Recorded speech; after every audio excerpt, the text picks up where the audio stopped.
Tunelji, With Nens! this is episode 1. Sex! Ikaw! At ako! In today's podcast episode, we'll be talking about the sexual self and what's not. Ang gara ng topic, mukhang wala akong maambag for today. Kaya naman simula pa lang, ipasal natin ang mikropono. So, what is the so-called sexual self ba, my men? Alam ko yan, girl. Ang sexual selfhood ay broadly defined as how one think about himself or herself as a sexual individual. So yun na nga, siya nga is yung kung paano ang iniisip ng isang tao sa kanyang sarili. Ito ay isang development that can occur during adolescence. Ito rin ay isang categorical event, may be universal, how it is experienced is unique, based on personal, social, and contextual reasons. This development arises from intertwining of psychological and psychological process, and it is tightly related to identity. To give you a brief history, noong ancient Greece, alam nyo ba na male assumes to be the dominant role, and the male symbol is ang kanilang penis that was viewed as the symbol of fertility, at ang mga katawan ng mga lalaki ay hinahangaan. Ang kanilang mga asawa naman ay kinukonsider as objects to be possessed, just like property. Also, the women sa kapanahonang ito ay bawal magkaroon ng ari-arian and their only function was to bear children. Naku, ibang-iba na siguro yan. #cancel. Konting trivia na rin. Alam niyo ba ang Greek word for woman is gyne? Ibig sabihin niya ay bearer of children. Noong Middle Ages, 476 to 1450, lumakas ang impluwensya ng simbahan particularly in matter of sexuality, na ipinag-utos na ng simbahan na all sexual acts that do not lead to procreation was considered as evil. Women are also labeled as temptress like Eve, or women of virtue like Virgin Mary. Ito pa ang isang trivia. Did you know guys that the Protestant reform of 16th century 1483 to 1546, Martin Luther, John Calvin, and the other Protestant leader initiated a movement against the Roman Catholic Church. Protestantism believed that na ang sexuality ay isang parte ng buhay and the priest should be able to marry and have a family. Martin Luther and John Calvin believed that the reason for sexual intimacy was to strengthen the physical and emotional bond between husband and wife, just procreation.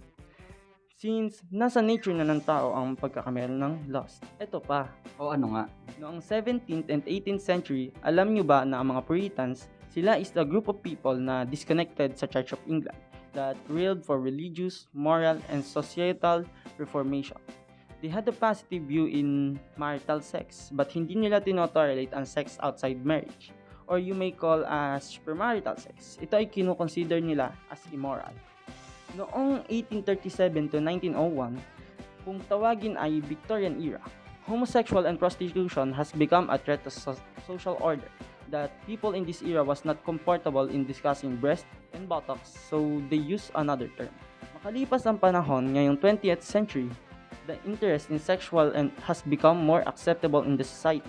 Also, the rise of feminism. Ito ang nagsulong para sa pagbabago in employment, home, life, and sexual standings of women. Over time, cultural diversity and social norms offered varied views na kung makukonsider natin ngayon na sexually normal. Yan, start pa lang, ang laman na ng kwentuhan natin. Oh, yung iba, ambag naman. Ikaw, AD, anong pulutan mo dyan? Kung siya'y sa history, ako naman sa biology. Feeling scientist muna tayo. Mahalagang maunawaan natin at malaman kung ano ba ang tungkulin ng reproductive system in sexuality. Para sa kaalaman ng lahat, ay ang ating utak ang pangunahing nag-oorganisa pagdating sa sexual behavior, kaya't kailangan natin itong palaging i-control ang ating pag-iisip kung tayo ay hindi pa handa sa mga ganong bagay. Alam naman nating lahat na tayo ay nabuo sa pamamagitan ng egg cell ng ina mo at sperm cell ng ama mo, na kung saan sa mga susunod na henerasyon ay tayo naman ang magkakaanak at pamilya. Kailangan lang nating paghandaan ito ng mabuti at isipin kung tayo ay handa na nga ba. Alam nyo ba guys, na ayon sa theory ng sociobiological, ang natural na pagpili ay isang proseso kung saan ang organismo na pinakaangkop sa kanilang kapaligiran ay malamang na mabuhay. Sa batayan naman ng sexual na pag-uugali ng isang tao, lahat ito ay nagsimula sa pisikal na pagkahumaling.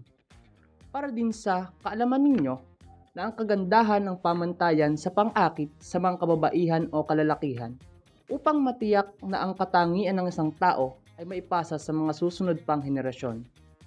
Kung ikaw ay nabihag sa pisikal na anyo at nauwi ito sa pagtatalik, ito ay nangangahulugan na hindi magtatagal ang inyong atraksyon sa isa't isa. Kaya ikaw, buddy, lagi mong tatandaan ng pinakamaganda at pinakamahalagang sangay ng sexual relationship ay ang pag-aalaga at pagiging responsable sa iyong minamahal. Siguro, yung susunod sa akin ay magbibigay ng mas comprehensive na discussion. For the short, ba't malaman naman yan? So ayun na nga guys, napadaan na natin ang history. Meron na sa biology, ngayon naman ay may chika ako sa aspeto ng psychology. First of all, yung term na psychology nanggaling sa Greek words na psyche, meaning breath, spirit, soul, and also logia. That means naman na study of. So, like study of breath, spirit, and soul, konektado dito ang of course, sa mental and or emotional rather than sa physical nature ng human. For instance, our problems or sometimes even ang physical pain ay nag-uugat from still psychological source rather than bodily ailment. I can say that psychology is needed an interesting topic, ano? Oo naman, dapat BS Psych nga ako eh. Pero alam kong engineering is my calling. If someone manipulates you psychologically, be keen, always be on lookout. Sample, if may someone tries to guilt you para gawin ang isang bagay na favor sa kanila, they attack you with a monster linked sa iyong emotion. Ooh, scary. Ayan naman, tunay nga na ang laki ng effect ng mind natin sa actions natin, especially sa mga ganitong bagay. Ikaw ba, Nergy? May maidadagdag ka dun? O oo naman. Eto, did it ever happen to you na may gusto kang gawin but you chose not to since the situation made you not to? Like, you want a certain thing. Parang, for instance, you like this one girl who have heard it already. And you know that. But you just really want her. Yet your ego tells you can't have that. But at least you can bravely tell her your feelings. Since, well, actually wanting to have that girl who has heard it already, that's a sweet spark of promoting infidelity and such unloyal behavior, which is a big no. Hindi po. Kung ako man ako yung hinahabol. Ako lang to guys Hindi, JB. Pero, ayun, eme. Ayun, with that, I know most of us are all familiar with the term ego. Lalo ako, ego na lang ata pinanghahawakan ng akong heart. Eme. But, ayun, these kinds of situations are the stages where the ID, ego, and superego play their roles. Si ID, dito contain ang sexual and aggressive drive ng isang individual and is embracing the concept of pleasure principle. Then si superego naman, having the moral principle, like, konsensya in line sa demands ni ID. And in between is ego, which holds the analytical principle naman that thinks realistically, considering the needs of ID and consequences presented by superego. This amazing concept is from, hindi nyo man siya kilala, pero yon, kay Sigmund Freud's psychoanalytic theory. This is said, it said that this part of mind daw is developed as a child starts to learn what is right and wrong. Shallowly thinking, kasi mababaw ang tao, Ems. Pero yon, parang pwede natin isipin na etong si ID, ego, and superego ay triplets with different personalities. ID ay si spoiled, si superego ay yung mabait and righteous, tapos si ego naman ang pumapagitna lagi sa kanilang dalawa. So ayun, clear naman sa atin yung concept ng ID, ego, at superego. Pero syempre, hindi lang naman psychological yung drive ng isang tao or yung concept niya about sex. Siguro may influence rin ang kanyang religion or kanyang beliefs. In every religion, nagva-vary yung idea nila about sa sexual self or sa idea about nila sa sex as well. Oo, medyo aware naman ako dun. So I'll be sharing siguro yung religions that commonly oppose each other's belief. Starting with Judaism. Sa religion na ito, yung outlook nila sa sex is that granted siya ni God, naturally siya nag-exist, at pleasurable siya daw in both genders. Kumbaga, their idea on sex is that it is part of their spirituality and more of something na nagdadrive sa kanila to be more not just than people. The next naman is yung Muslim. Ang Muslims' idea about sex can be traced sa kung paano sila with their families. Alam naman natin na sila yung religion na isa rin sa close-knitted with their bloodlines. Sa marriage nila, hindi ka basta-basta pwedeng mag-abstain o tumanggi. It is part daw of being a Muslim. Kasama dito yung arranged marriages and marriages sa mga teens. Alam rin naman natin mga non-Muslims na polygamous yung Muslim men dahil pwede silang mag-asawa not just once, not just twice, pero quadruple times pa. Pero pag babae ka, ayun, stick to one. Unlike other religions, extramarital sex is not just a sin, pero nape-penalize rin siya. Meaning, considered siya as a crime. Grabe ang limitation isang gender with that. Pero since believe nila yan and somehow guided sila ng kanilang principle, I think somehow tama naman. Oo, parang gano'n na nga. Tapos ngayon ko lang rin narinig yung Taoism na religion. Basically, yung religion's core pala ay centered sa idea ng coexistence ng mga creatures ng tao, animals, plants, at ng tao or ng universe. So, sa kanila naman, healthy daw ang pag-engage sa marital sex. Dito, nababalance and nade-develop yung ibang aspects ng physical, mental, and spiritual health ng isang tao. And syempre, yung connection na yun is through God.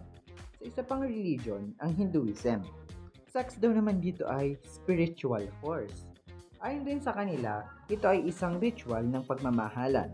Dahil sa sex na celebrate and deemed as excellent ang identity ng isang tao. Siguro, last religion na may idea ko is yung sa atin, yung karamihan sa atin, sa Roman Catholic.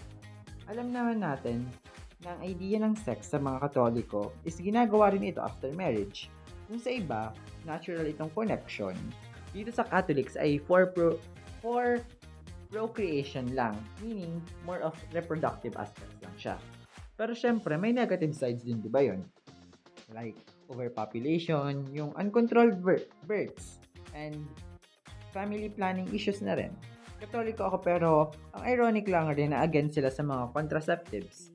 Nandun pa rin sila sa mindset sa natural planning, which is tama naman. Pero syempre, dapat nag-evolve rin yung existence natin with science, not with just religion. Ayun, ang dami kong ebas. Pero diba, sa technology and science, nag-i-innovate na rin pati yung idea sa sex, ano? May idea ba kayo dun? Pero bago yan, JV, ito muna ang isang paalala.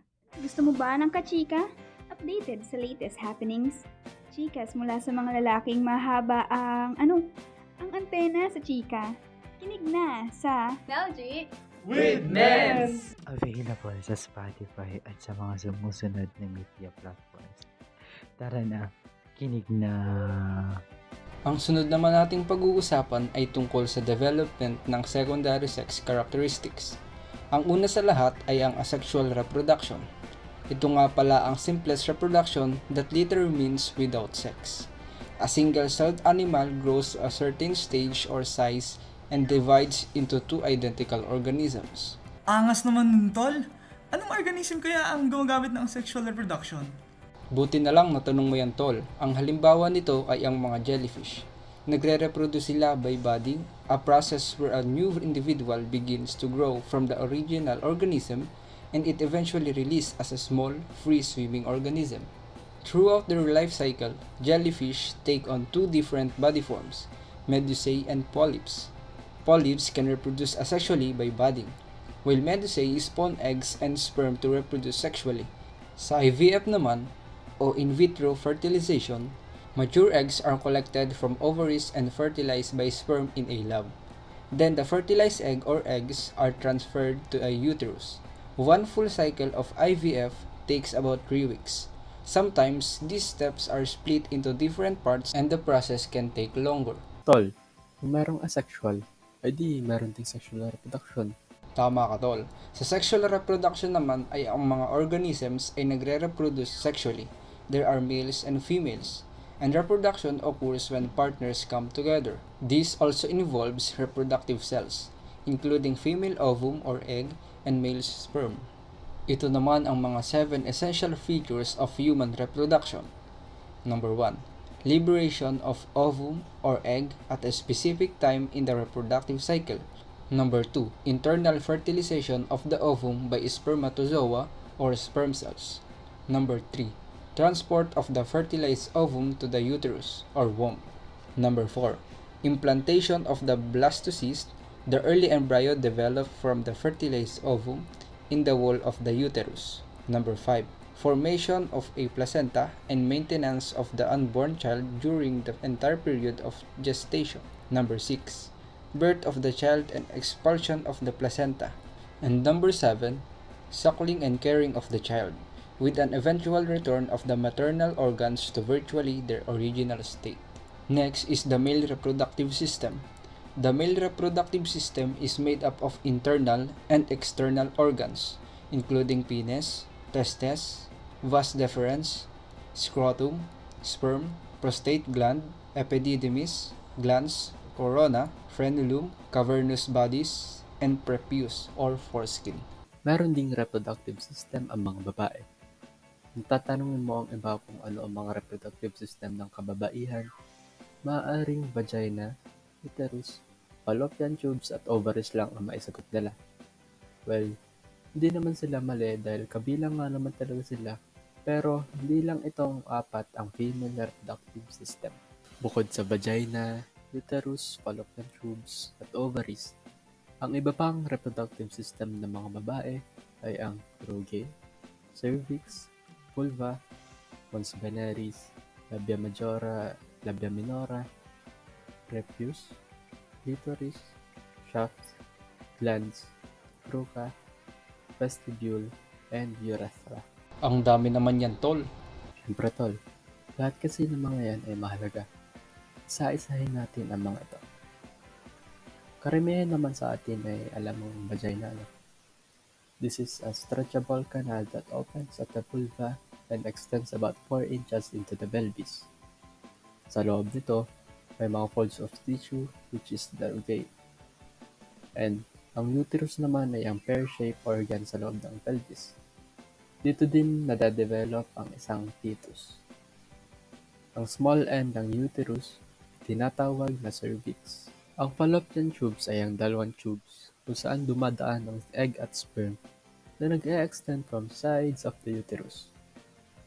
Ang ovaries naman ay ang female gonads that produces sex hormones and ova, or the egg cell. The vulva encompasses all female external genital structures. Ito ay yung mga hair, fold of skin, at urinary and vaginal openings. Ang mons veneris ay isang triangular mound over the pubic bone and above the vulva. And the labia majora and minora are the lips of the vulva. Tol, ano naman ang pinagkaiba ng dalawang yan? Tol, ang labia majora ang outer lips ng vulva, samantalang ang labia minora ang inner lips. Gets ya? Okay, gets. Salamat, tol. Going back to the topic, ang clitoris ay ang highly sensitive structure of the female external genitals. Ang tanging function nito ay for sexual pleasure. The glans is the head of the clitoris. Ang length ng clitoris between the glans and the body ay tinatawag naman na shaft. Ang kruka ay ang innermost tips of cavernous bodies na nakakonekta sa pubic bones. Ang vestibule ay ang area ng vulva sa loob ng labia minora. Lastly, ang urethra ay isang tube kung saan dumadaan ang urine. Ang mga reproductive organs na ito, tulad ng penis at vagina, ay ating primary characteristics, meaning they are already there since birth. Meanwhile, secondary characteristics emerge at puberty. Isa na dito ang paglalim ng boses ng kalalakihan. Mapapansin ito sa pagtiyok ng mga binata. The growth of pubic hair and facial hair, such as beard and mustache, are also a part of their secondary characteristics. Ang iba pa nga ay mayroon ding tumutubo sa dibdib. Meron din paglaki sa mga muscle ng kalalakihan, especially in the arms and legs. Paano naman sa mga kababaihan? Kung merong pagbabago sa lalaki, syempre meron din sa babae. In women, the change in their voices only deepened by a couple of tones and is barely noticeable. Kaya mayroong kababaihan na matitinis ang boses. Pubic hair also begins to grow na sinusundan ng underarm hair and breast development. Di ba kasama dyan, tol, ang menstrual cycle? Oo naman tol, kabilang din yun sa mga secondary characteristics ng kababaihan. Oo nga pala, in general, mas mabagal tumangkat at mag-gain ng weight ang mga babae kaysa sa mga lalaki. Kung pagtutuunan natin ng pansin, makikita natin na ang mga secondary characteristics ng kababaihan ay opposite lamang sa mga kalalakihan. Kung ang sa mga lalaki ay deepening of voice and growth of facial hair, sa mga babae naman ay matitinis ang boses at walang facial hair. Pero before tayo pumunta sa reproduction, kailan muna nagsa-start yung chances natin na makapag-reproduce rin ng isang tao? Yun. Yan. Yan ang i-share namin sa inyo ni Nel G. Moving along, talaga naman masasabing change is constant and so is what's development physiologically in us. Na as we grow, we all know and we can all see naman ang pagbabago sa ating katawan. It is also when a human is developing his or her capabilities to sexual reproduction.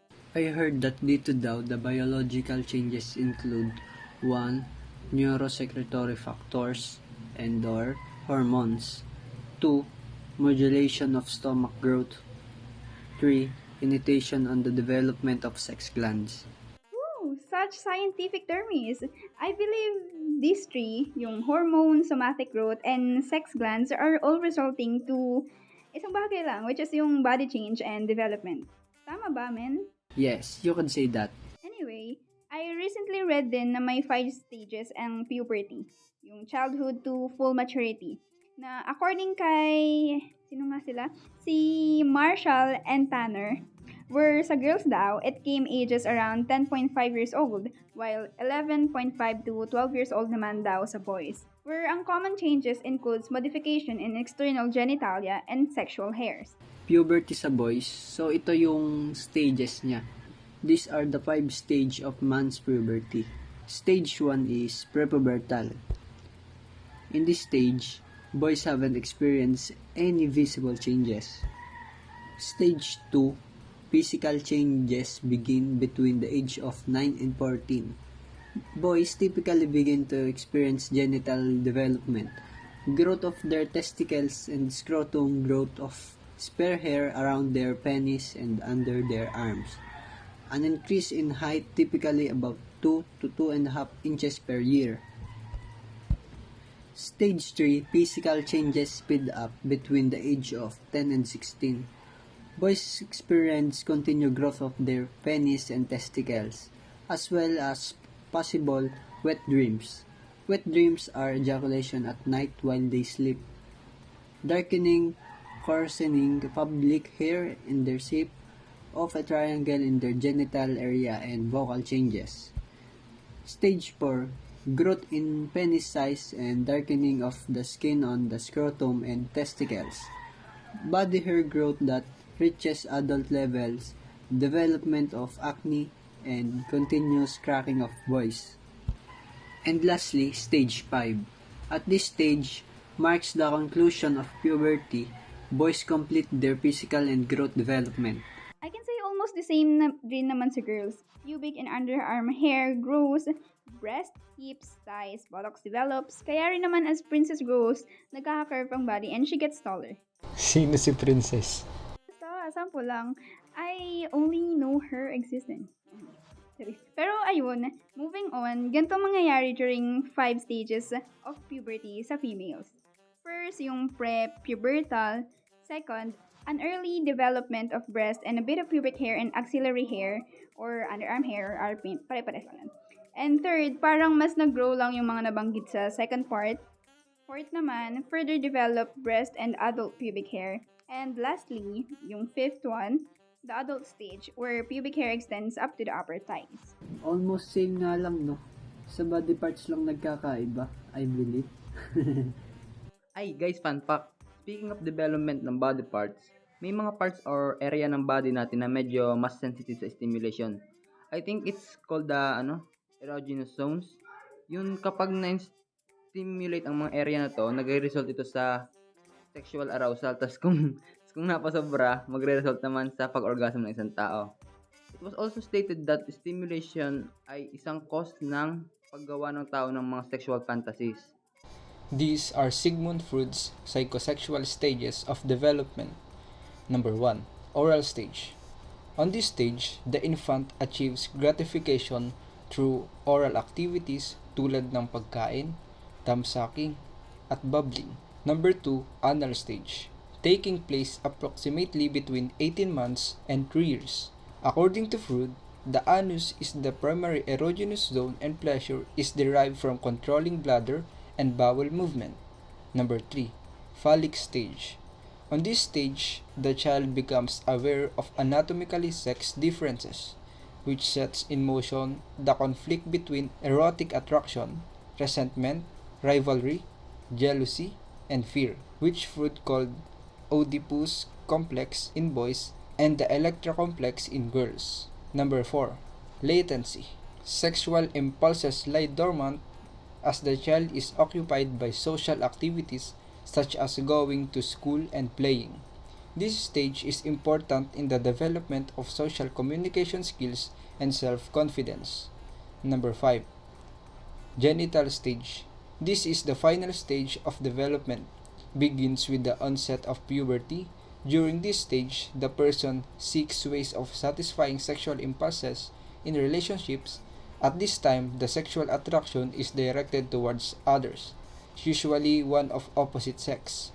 Ayon sa teorya na ito, dapat daw lahat ng stage na ito ay madaanan ng bawat tao para sa maayos na pag-unlad ng sarili. If we lack proper nurturing and parenting during a stage, we may become stuck in or fixated on that stage. Ito naman ang mga example ng psychosexual fixations. Number 1, smoking, gum chewing, and nail biting. Sa anal fixations naman are orderliness, obsessiveness, and rigidity. Sa phallic fixations naman are vanity, exhibitionism, and pride. One of the great qualities of a human being is its ability to be modified by experiences. This process is known as learning and conditioning, which most of the aspects of human behavior, even sexual behavior, appear to be a product of it. As part of the transition from childhood to adulthood, all adolescents experience sexual feelings. Individuals become erotically aroused when they observe other individuals engaging in sexual activity. Advantages can be known if a person would know how their bodies respond during each cycle. Men and women experience sexual arousal very differently, not only sociologically, but psychologically. At tulad ng ibang action, meron ding results or response ang sexual activities. Ang nauna pagdating sa sexual acts ay ang foreplay, which leads to sexual arousal and giving the human body what we call excitement. In terms pag sa sexual, ang excitement ay yung pag-raise ng blood pressure at increase ng blood rate as well na din ang pag-heighten ng muscle tone. Ang isang pinakakilalang sign ng excitement sa male ay ang erection and for female naman ay yung pag-tighten ng vaginal opening and yung pag-produce ng organic lubricants or known as getting wet. Ang sunod naman sa excitement part ay ang plateau. Kung i-explain sa biological department, ang plateau ay ang phase kung saan ang mga naganap sa excitement part ay nag-intensify na, meaning nag-increase ang stimulation. And plateau is the period of sexual excitement prior to orgasm. Sa part na to, ang very common sign for male is when their penis start to secrete seminal fluid or mas kilala na pre-ejaculatory fluid. Then sa female naman is almost the same pa rin sa excitement phase pero nag-increase na intensity. May tawag pala sa mga ganon. Oo, kaya naman, punta na tayo sa exciting part. Then comes the orgasm phase, the climax. Dito sa part na to, nai-experience ng couple ang intense satisfaction and pleasure. For males, they experience ejaculation, then sa female naman ay vaginal contraction. And some occasion, female also ejaculates, also known as squirting. And like every great story, there's a resolution. Sa resolution phase naman, bumabalik na ang state ng body to its non-excited part. The male organ slowly decrease to its placid form, tas sa babae naman, medyo matagal bago matapos ang kanila. Kaya kasi nila mag-multiple orgasm as long na stimulated pa din sila. But over time, ay babalik din sila sa normal state. And to end this, erogenous zone has a relationship to the psychological stages of development. This podcast is linked to another podcast titled Understanding the Self, starting this month of November, where you learn as you stream.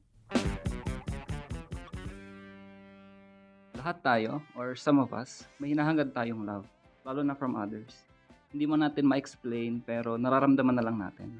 All's well that ends well to end up with someone talaga. For me, I won't deny it. Naisip ko pa lang yung pakiramdam, hindi ko na ma-explain. Pero sabi ni Helen Fisher na isang anthropologist, there are different stages when falling in love. Ay, grabe naman iyon. May mga stages pa. Hindi talaga minamadali ang love pero scientifically speaking, dala lang ito ng brain chemicals kaya kung broken ka man sa isang tao, lilipas din yan. Anyway, ang stages na ito ay lust, attraction, and attachment. Ang first stage natin ay lust. Lust is the desire for sexual gratification natin. Dahil ang lahat ng living things ay gusto mag-reproduce. May mga sex hormones na mag-activate para mag-reproduce ang isang species. Sa ating mga tao, ang hypothalamus ng ating brain ang nag-aasikaso ng ating mga sex hormones like testosterone at estrogen para naman sa testes at ovaries, which is yung reproductive system natin. Ang next stage naman ay ang attraction. Dito tayo mag-umpisa magka-feelings na para sa isang tao. Nagiging obsessed na tayo sa gusto natin. Parang nababaliw na pag wala siya at parang hindi mo na siya mawala sa isip mo. May reason kung bakit tayo nagkakaganyan dahil yan sa neurotransmitter sa ating brain. Ang dopamine ang pasimuno ng lahat dahil ang attraction ay may brain pathways that controls our reward behavior. Kaya marirelease ang dopamine and norepinephrine which tells us na we are winning something pagkasama natin ang ating mga loved ones. Ang third stage naman ng falling in love ay attachment. Dito na magsisimula ang lahat. Magsisimula na bumaba yung dopamine at attraction. Marireplace na siya ng oxytocin at vasopressin. Ito ang mga hormones na nag-desire to bond, to affiliate, at to nurture with your partner. This means na parang may commitment na kayo sa isa't isa. Palagi kayong nag-uusap sa mga dreams nyo at nag-share ng mga secret. Wala, magbe-break din kayo. Sige. Thus, early passionate love is not an emotion in and of itself. Instead, the simplest way to describe it, it is as a motivational or goal-oriented state that leads to numerous distinct emotions such as euphoria or anxiety. Kahit anong emotions ang ma-feel ng isa't isa like elation, anxiety, joy, at fear, magiging motivated pa din sila magkaayos. May iba't ibang style naman ang love. Eros, agape, storge, mania, ludus, at pragma. First is eros, which is a type of love na tungkol sa physical attraction and sexual desire ng isang person. An eros lover dreams of ideal characteristics sa kanyang partner and palaging nakaka-experience ng love at first sight. Yun! Ikaw na to, James! Pero hindi lahat nagtatagal dahil this type of love daw ay hindi nagtatagal. Dahil ang person na eros is quick to fall in and out of love. For agape, agape is altruistic and selfless love. Alam mo yung feeling na basta masaya siya, masaya ka na din. Parang ganun. You think more of your significant other than yourself. You show your love without expecting any reciprocation. An agape person may not have a perfect partner, pero that person will always be there for his or her partner. Ka-sweet naman pala. Storge naman is love-related friendship and based on non-sexual affection. Magsisimula siya from friends hanggang sa it slowly grows into something. Sadyang slow lang ang process niya. Kaya mali mo, yung crush mo gusto ka din pala. Tapos what if you shoot your shot na? Char. Itong love ay storge. It takes time talaga. Storgic lovers does not suddenly fall in love with their idealized lover. Commitment and stability at comfort ang goals ng storgic lovers. Ako na ito! Next is mania. This type of love is intense na pwedeng maging obsessive o possessive ang love ng isang tao sa kanyang partner. Ang example nito ay ang isang manic lover ay gusto laging may update ang isa't isa. Kung nasaan siya, kung anong ginagawa niya, etc. And madali silang magselos. Kaya ang kanilang experience sa love ay kakaiba. Dahil dyan, sila ay madalas na natitaken advantage ng ludic lovers. Sheesh! For ludic lovers o ludos, ang love sa kanila ay parang game lang. They think na ang love ay fun and entertaining that hindi na sila makaka-experience ng jealousy. Hindi nila binibigyan ng value ang intimacy at commitment. Sila ay manipulative by lying, cheating, and deceiving their partners. Ikaw, May kilala ka bang ludik? Grabe ka na, James. Lastly naman ay pragma. Style of love is more like a business and practical love. They plan what is the best time to get married, children, and think about their future plans. It's based on what is appropriate, not intense or out of control. Dami kong chika, pero eto na nga. Robert Sternberg developed the triangular theory of love. Iba siya sa love triangle na about rivalry ng two person to pursue one person. Ang triangular theory of love ay may 3 components and about intimacy, commitment, and passion. Ang intimacy ay desire to give and receive emotional closeness, support, caring, and sharing na nagbabond sa dalawang tao. Ang pagkakaroon ng intimacy gives sense na two people are mutual in their feelings. Passion daw ay ang hot component ng triangular theory dahil ito ay intensely romantic or more on sexual desire for another person. Ina-associate ito sa physical arousal at emotional stimulation. Lastly ay ang commitment. It is more on two people maintaining the relationship through good times and bad times. Determinado silang mag-stick to one another kahit na mahirap dahil may satisfaction sa relationship nila na ayaw nilang mawala. Sheesh! Last ko na to. May types naman ang triangular theory of love na kung saan ang components ay nag-interact to one another. Magsisimula tayo sa liking, which is from intimacy. Dito, only emotional intimacy lang and walang passionate na intention at long-term na commitment. Parang friendly relationship lamang. Next is infatuation from passion. It is just a high degree of sociological arousal. Walang intimacy o commitment. Parang short-lived lang yung admiration mo sa isang bagay. Hindi siya nagtatagal. Sait naman ang hindi nagtatagal, par. Ang empty love naman ay about sa relationship, na commitment lang. Like based lang siya sa commitment at wala siyang intimacy at passion. Dahil nag-i-stay lang ang couples, for example, may anak or ibang reason. May mga components naman na mag-interact at makakabuo ng iba't ibang types of love. Merong romantic love, kung saan ito ay combination ng passion at intimacy. Nangyayari ito sa first phase ng relationship at negative. Characterized ito ng emotional intensity at sexual excitement na mai-experience ng isang tao. Kaya positive ang passionate love nito.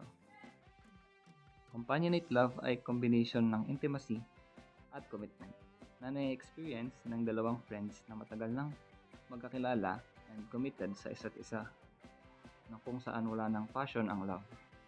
Kaya mas tumatagal ito kaysa sa romantic love and might grow over time.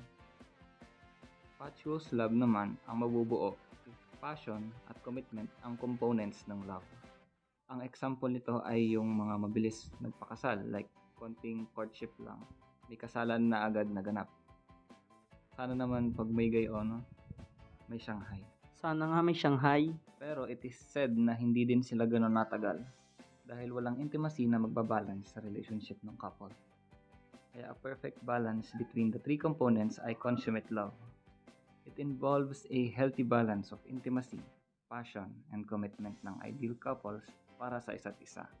And that is what makes it a total form of love talaga. Shishabol! Pero wait lang guys, bakit nga ba natin na-experience lahat ng ito? Deserve ba natin to o kailangan lang makaramdam? May theory naman para dyan. Ito yan, psychological theory. Na nagpapaliwanag kung bakit tayo nagpa-fall in love. Ang una ay behavioral reinforcement theory. If someone does a favor from another, may positive feeling na mararamdaman. Pag mas magandang feeling na associated sa behavior ng isang tao, it is more likely na yung behavior ay maulit. Next is psychological arousal theory. About naman to sa emotions which the body experiences a psychological change. Diyan ang mga tao magsasabi kung anong physical sensation yun na nakabase sa interpretation ng ating brain. At sa panghuli, ang evolutionary theories na about sa love na nabuo dahil sa sociobiological needs. Ang mga lalaki ay naghahanap ng babae na young o bata at healthy para magdala ng kanilang offspring. Ang babae naman ay prefer ang mga lalaki na kaya mag-provide para sa pamilya o sa kanilang dalawa. Falling in love comes in many different ways talaga. Pero para mas papanatili natin ito, if tayo ay may physical attractiveness sa isang tao, nare-reciprocate yung nararamdaman ng isang tao na nagkakagusto sa kanya. Nasa proximity or palagi pa kasama o physically or virtually at may similarities ang isa't isa.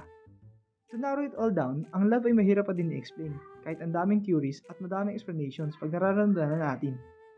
Gagawin na lang natin lahat. Alam ah. Tama yan, Happy, the super love guru. Eh pare, alam mo ba na bukod sa ugali ng tao, meron din tayong ugaling sexual or sexual behavior. Sheesh, pare! Tama ka dyan. We all have different sexual behaviors which affect our overall personality.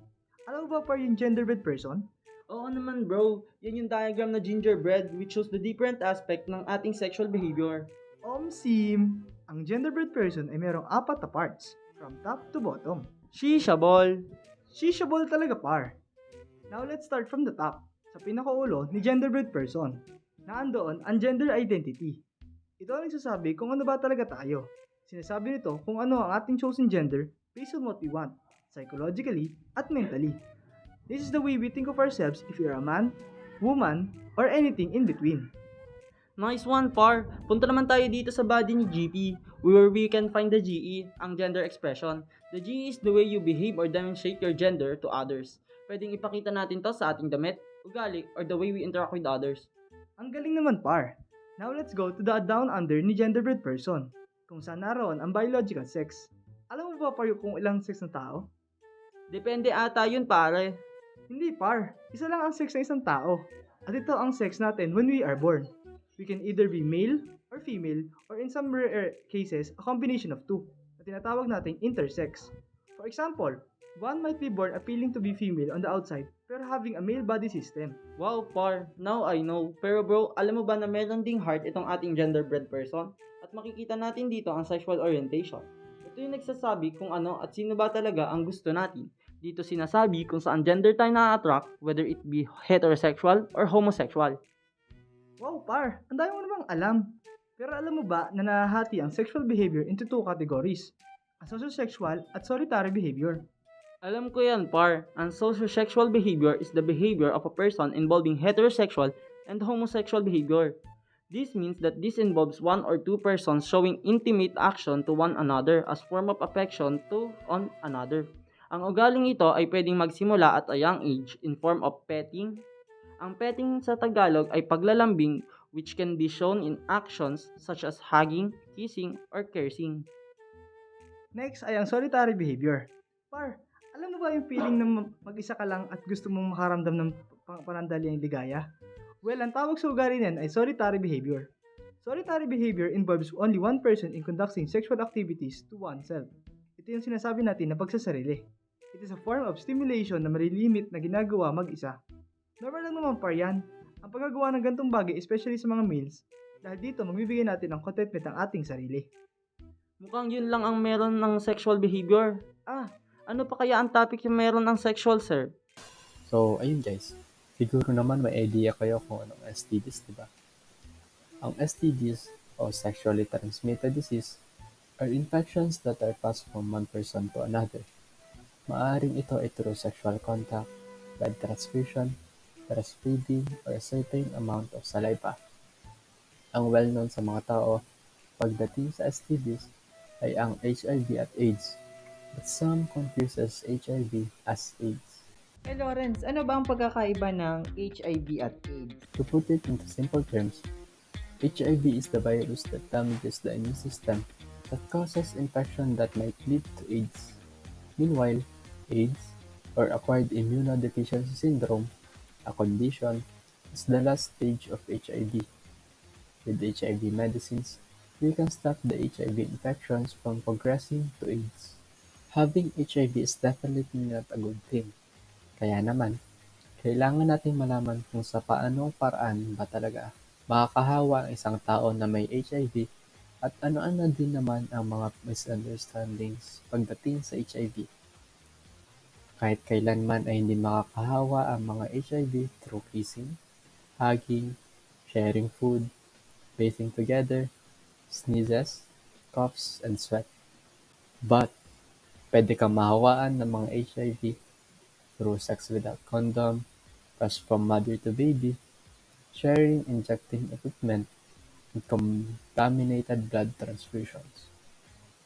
You also can prevent or cure HIV by washing after sex, having sex with a virgin, pulling out method, spells and herbal medicines, and using contraceptive pills. Hala, yun pala yun. Scary naman pala. nakaka-overthink tuloy if a person has HIV or something. Isa pang halimbawa ng STD ay ang genital herpes. Ito ay sexually transmitted infection caused by a large family of viruses of different strains. This can spread through saliva, a herpes sore, or through skin contact in the area of infection. Ang genital herpes ay walang cure sa kasalukuyan, but there is a treatment. Ang sunod naman ay ang HPV. Ang mga sumusunod ang mga signs and symptoms of HPV. Una, appearance of genital warts. For women, they can be seen on the labia majora, minora, cervix, vagina, or anus. Sa kalalakihan naman, they mostly appear on the scrotum and penis. Pangalawa, cervical cancer. Pangatlo, precancerous lesions. Pang-apat, lesions of the upper respiratory tract.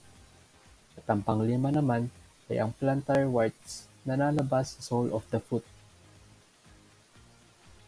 Gonorrhea is also a STD, which is caused by Neisseria gonorrhea that affects reproductive tract.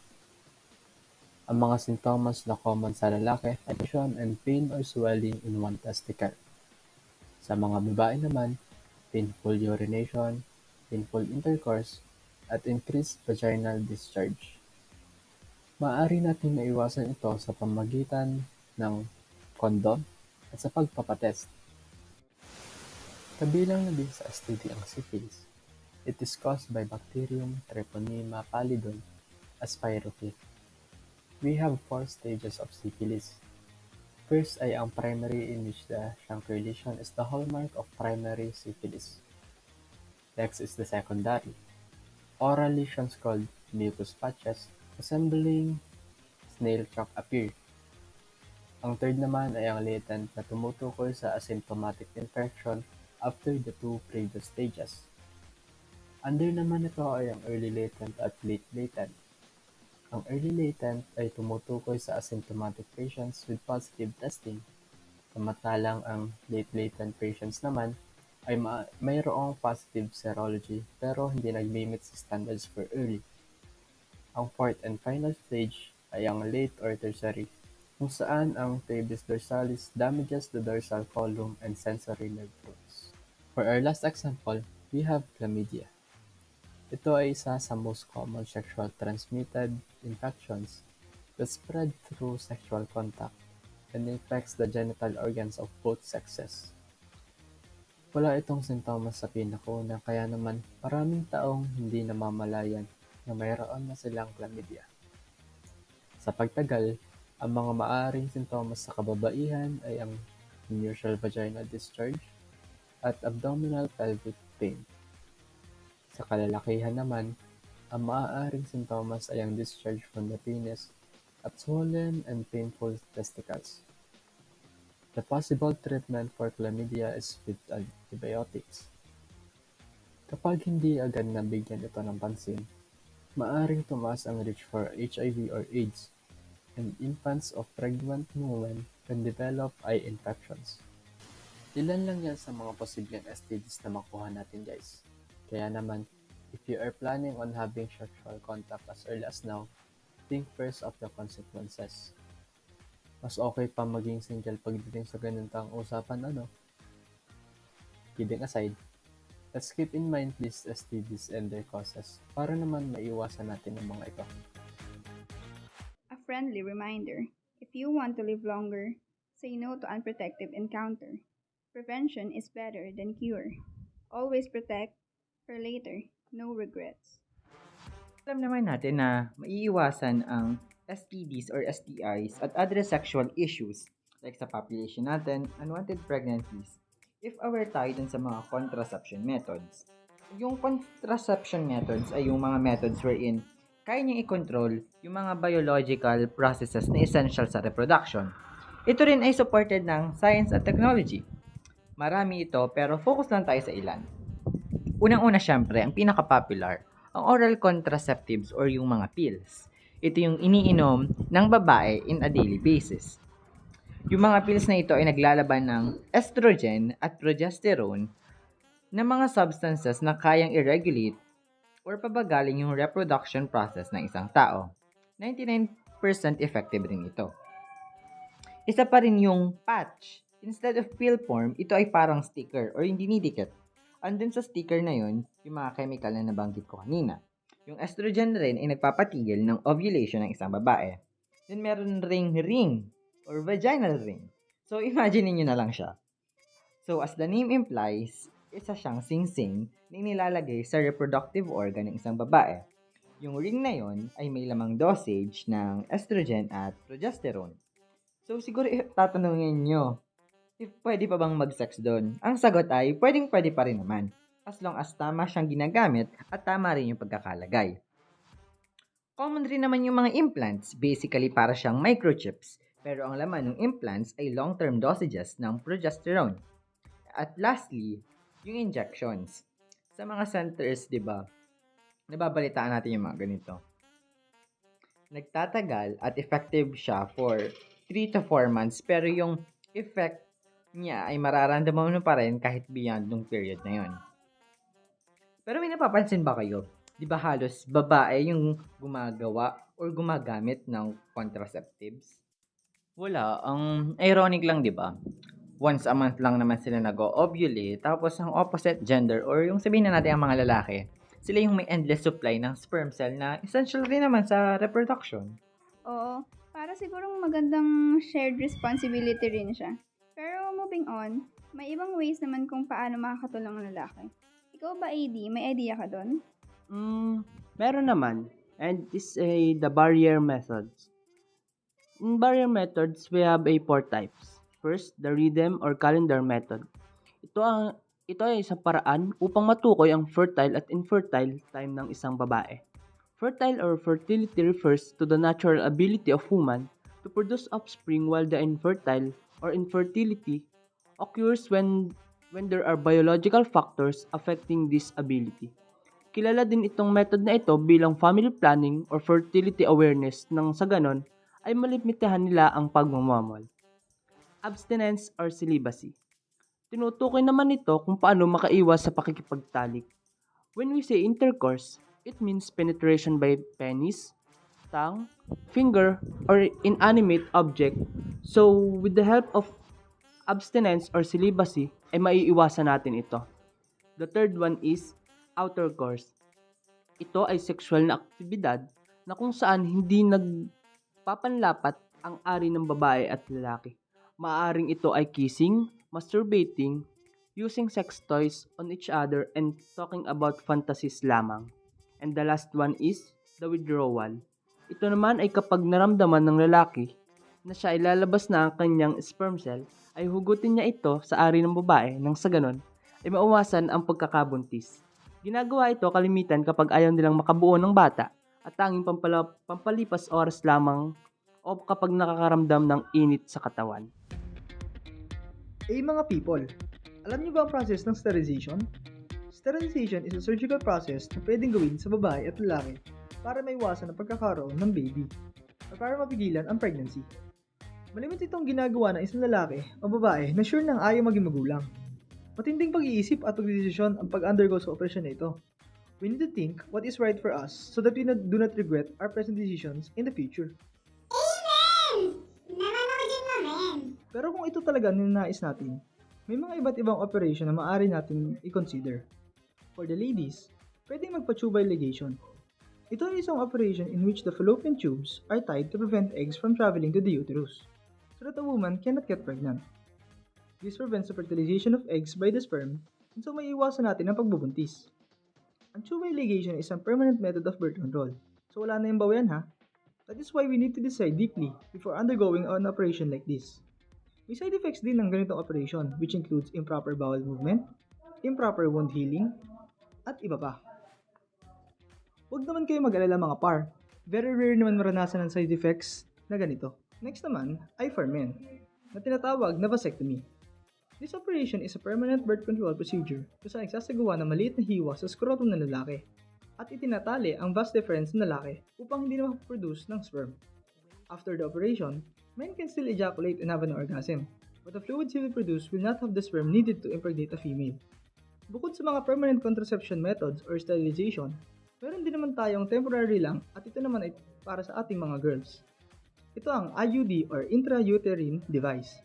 Ito ay parang isang maliit na hook which is placed in the uterus of a female to avoid pregnancy. Ang device na ito ay gumagana sa paglalabas ng copper into the womb which will make it more difficult to the sperm to reach the egg and survive. Tandaan, ang mga procedure na ito ay kinakailangan may supervision ng isang doktor o medical professional. Okay, wag daw magmarunong Nelgy. Very true ka dyan, men. Nelgy, With men! the podcast, brings you educationally fun talk about sexual self. With me, Nelgy, and with my co-host, AD, Happy, EJ, Harvey, James, JV, Lawrence, Rainier, and Sean. Humayo kayo at magpakarami. Nang responsable! Have a healthy week!